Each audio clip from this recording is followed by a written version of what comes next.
Bienvenidos a Citas Podcast, un espacio donde generamos contextos. Bueno, muy bien, acá seguimos. Está del otro lado Patricia Calfayán. Ella es psicóloga, es columnista de citas y es parte de un equipo de psicólogos de Aquietar. Invitamos a todos a que sigan sus redes, que es @aquietar.mfl, un espacio para aprender a vivir en el presente, cultivando el bienestar a través de prácticas de mindfulness y compasión. La tenemos del otro lado, te doy la bienvenida. Soy Angie. ¿Cómo estás, Patricia? Hola, Angie, acá estoy. Como siempre, cada encuentro con ustedes, un espacio muy especial para mí también. Bueno, muchísimas gracias. Sabes que para nosotros es un lujo tenerte. Habíamos hablado de la presentación y habíamos contado a nuestros oyentes que íbamos a hablar del arte de cuidar sin morir en el intento. Todo tuyo. Gracias, Angie. Y qué bueno que acerques el título porque por ahí quería empezar, porque puede sonar fuerte, y la verdad es que quería que suene fuerte, porque estamos trayendo nada más ni nada menos esto de la acción de cuidar, ¿no? Que, a ver, ¿por qué y sin morir en el intento? Porque si bien cuidar es un acto de amor y de bondad, digamos, un acto muy bien intencionado por donde lo miremos, es importante ver de qué manera lo llevamos adelante. ¿Hacia quién? Si nos incluimos a nosotros mismos. ¿Por qué? Porque es posible que justamente mientras cuidamos, si no nos cuidamos, podemos llegar a algún estado que a lo mejor muchos de ustedes lo han escuchado hasta ahora, que no es nada deseable, lo que a veces se escucha como el síndrome de la cabeza quemada o burnout, o a veces nosotros en nuestra área de psicología lo llamamos distrés por empatía o fatiga por empatía. En todo caso, no importa cómo lo llamemos, de lo que hablamos es de un estado que podemos alcanzar sin darnos cuenta que no es para nada deseable en nuestra vida. Así que, a ver, vamos despacito, vamos con cuidado, ¿no? Si estamos hablando de cuidado, ¿cómo entrar en este tema? Algo que me parece muy importante, se vino hablando y celebro que así sea mucho del tema del cuidado, de los cuidadores, del arte de cuidar. Venimos de hace unos añitos de una pandemia donde eso hubo que ponerlo en un primer plano. Y entonces quiero aclarar que, por ejemplo, uno al hablar del cuidar puede incluir un espectro muy amplio de modos de cuidar, desde lo formal o informal, que sería algo así, que hay muchas personas que dedican sus trabajos, sus tareas a cuidar, y eso decimos cuidadores formales, ¿no? Porque ya sea porque recibimos un ingreso, un salario, porque elegimos tener una tarea que tiene que ver con asistir a otros seres humanos, pero este espectro se puede extender hacia lo que tiene que ver con cuidar a familiares o amigos cuando ponemos una oreja atenta. Así que también ubiquémonos ahí y también ubiquémonos en cuidar y cuidarnos, ¿no? Son como varios ejes que los invito a que tengan en cuenta. La verdad que cuidar, porque a veces sentimos que, bueno, cuidar tiene que ver con cuando alguien está mal, está enfermo, pero la verdad que podemos cuidar de muchas maneras.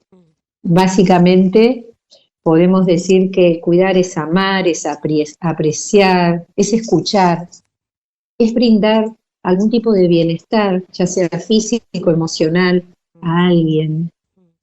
Y no deja de ser un vínculo humano más. De dos personas mínimamente. Incluso cuando hablamos de cuidarnos a nosotros mismos, podemos desdoblar eso también. Sí.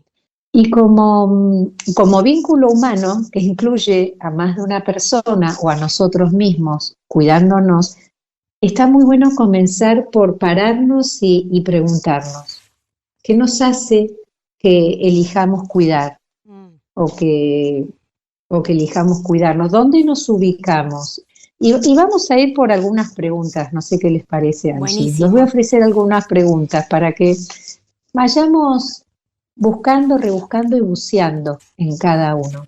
¿Cómo nos pasa que por ahí al ubicarnos en ese rol de cuidador hay algo que se nos escapa de ser salvadores de esa persona? Y en todo caso esa persona es víctima. Nos pasa de ubicarnos como protectores totales, sanadores del otro y el otro muy desvalido. Nos pasa ponernos una especie de capa de superhéroe, donde, bueno, todo lo voy a poder sin que me pare a mirar cómo me estoy sintiendo yo mientras cuido. ¿Cuál es esa llamada que me invita a cuidar y ayudar a alguien? ¿Qué me hace que quiera ayudar a esa otra persona?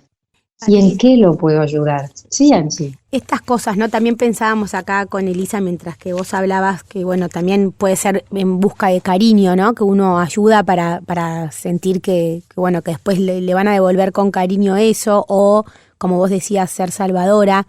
Digamos, ¿son válidos esas llamadas o no? Mira, son válidas las llamadas en la medida que nos demos cuenta, porque, a ver, somos seres humanos, entonces, de pronto, es cierto, nos podemos encontrar ayudando a alguien porque en alguna medida hay algo de eso que nos hace bien a nosotros, pero en un sentido muy desde el ego.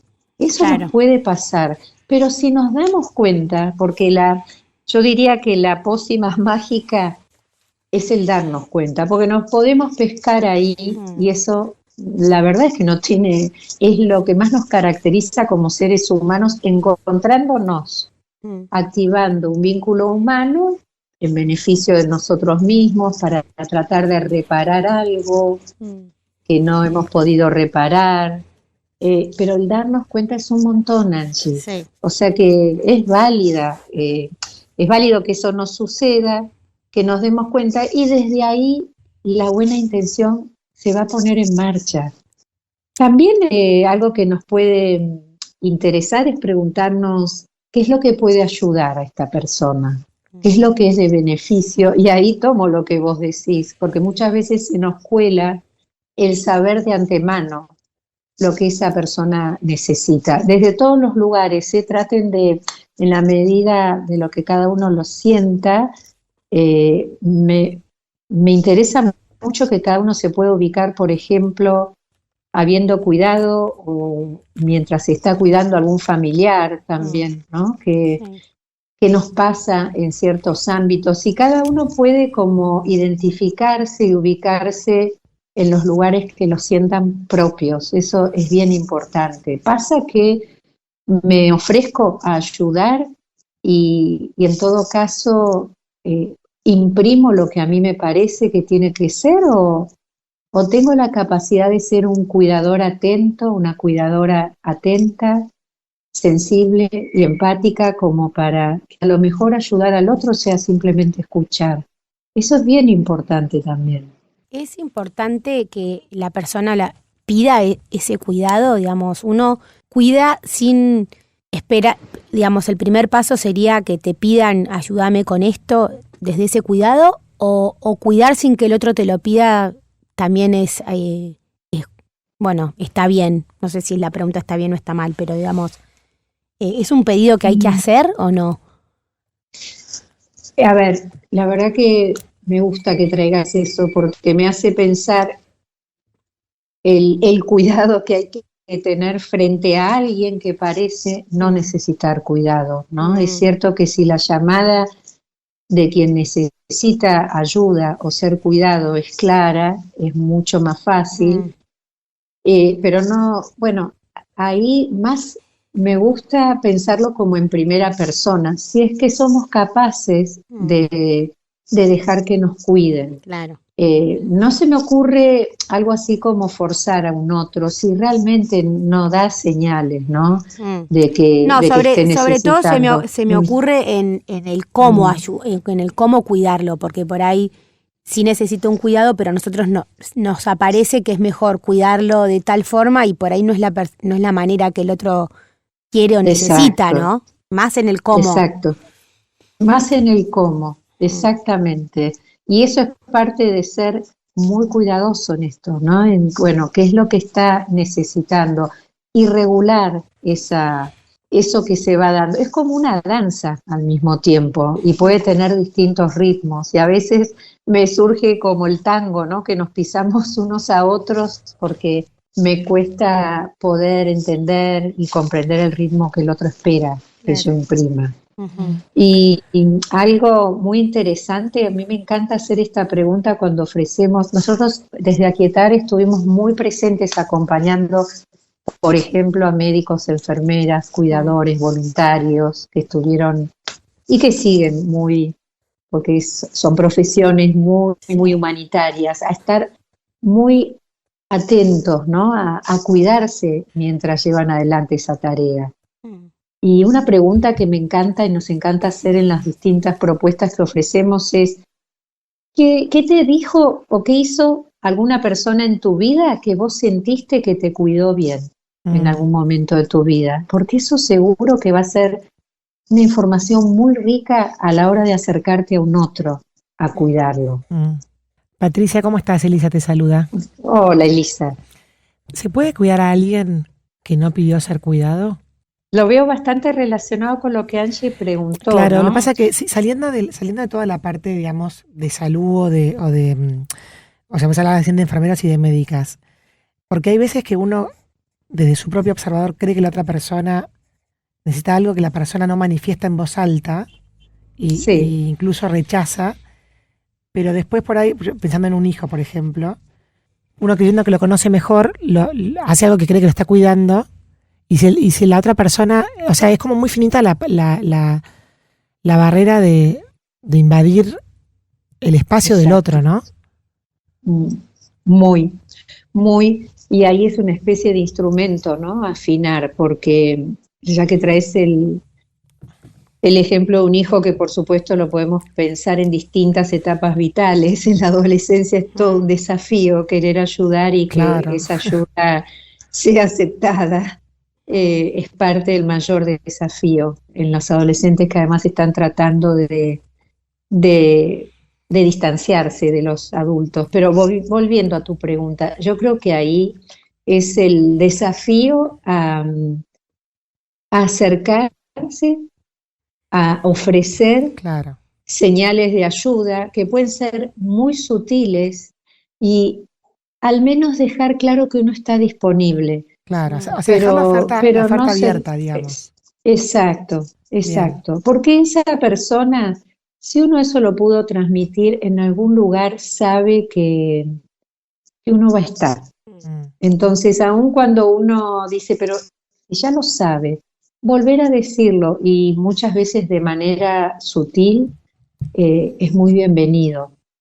Y me encanta esto que traes, Elisa, porque también volviendo a lo al autocuidado, es una buena, porque lo estamos pensando como si fuera otra persona, pero ¿qué nos pasa a nosotros?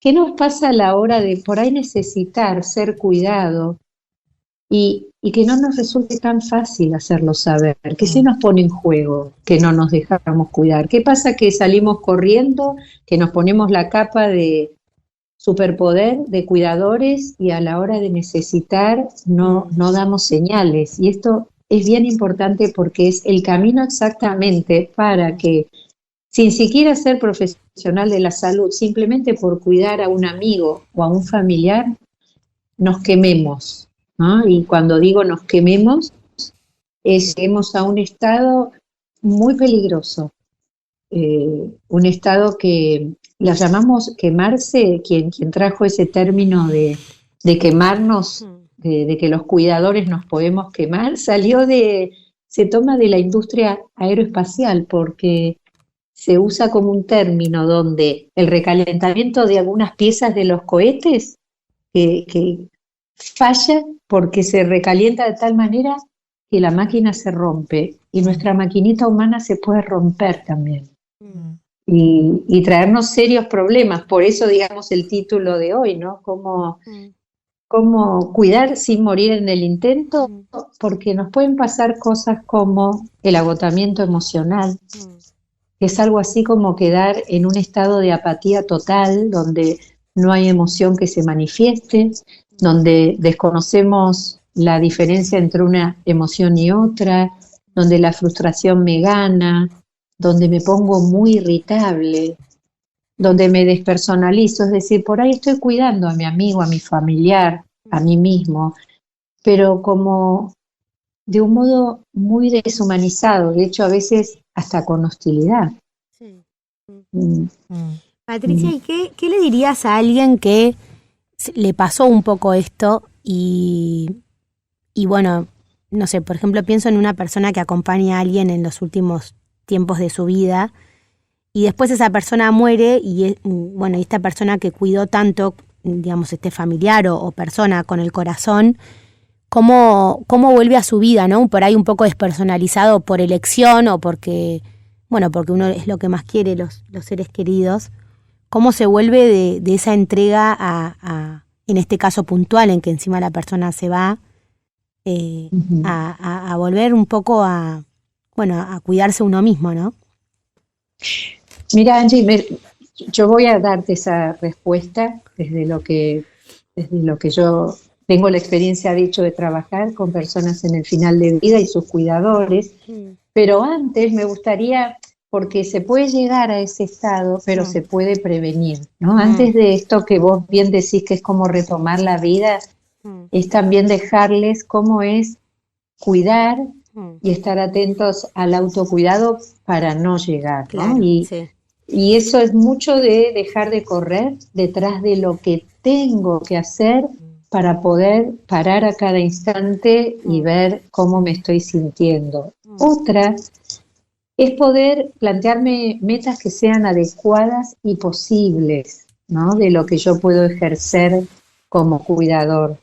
Otra muy importante, que todo el tiempo acerco a quienes cuidan, es sostener espacios de placer, de conexión, de contacto con amigos, seguir la vida, porque esto me parece primordial.